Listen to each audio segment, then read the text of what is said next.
Rose was diagnosed July 17th of 2017, and it was the middle of the summer, so we had been swimming almost every day and just having a lot of fun, just doing a lot of outdoor activities. And I started getting really concerned. I told my husband, something just doesn't seem right. Every day she looks thinner. And so I called to make her a doctor's appointment.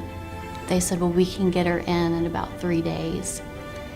And I told my husband that I just felt like something really wasn't right and that was too long to wait.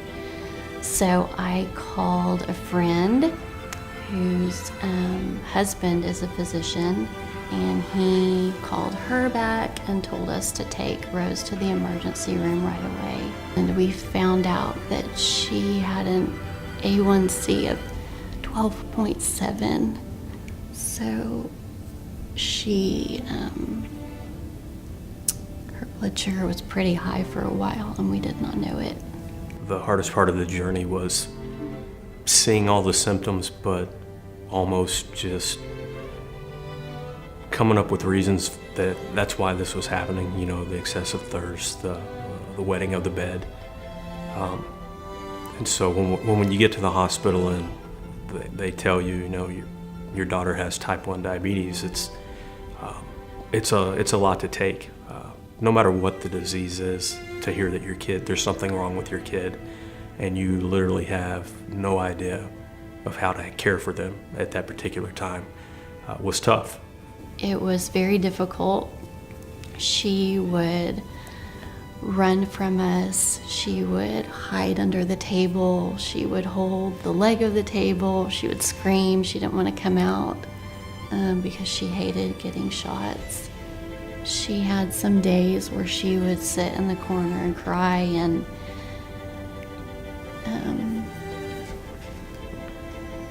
she just had a hard time understanding why she had it and none of her friends did. And she would say she just wanted to be a normal kid, and she would start listing the names of all of her friends.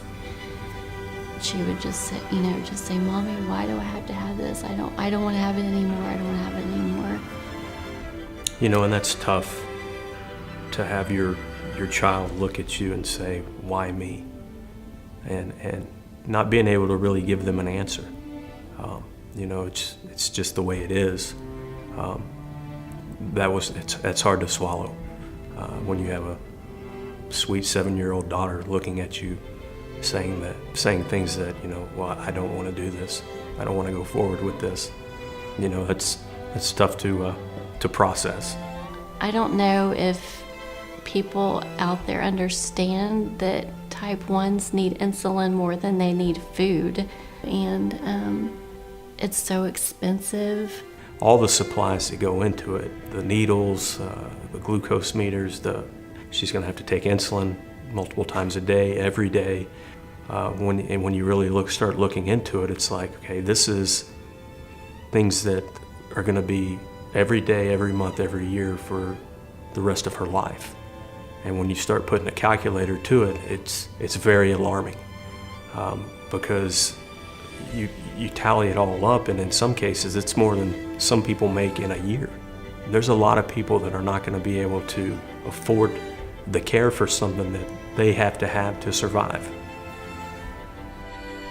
I have heard stories of people actually in our area that are rationing insulin, and that is so sad to me. So that's why we wanted to share our story. I think an organization like this, first and foremost, is going to bring education. I think there's a lot of people out there that truly don't understand what type 1 diabetes is. You hear type 1, you hear type 2, and a lot of people think they're, the same name, it's pretty close. It's really not.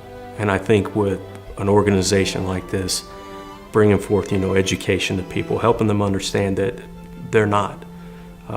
With type 2, there's options you have. You know, you can change your diet, you can change your exercise. There's different ways you can manage it. But with type 1, you don't have that luxury. It would be nice if you did, but you don't.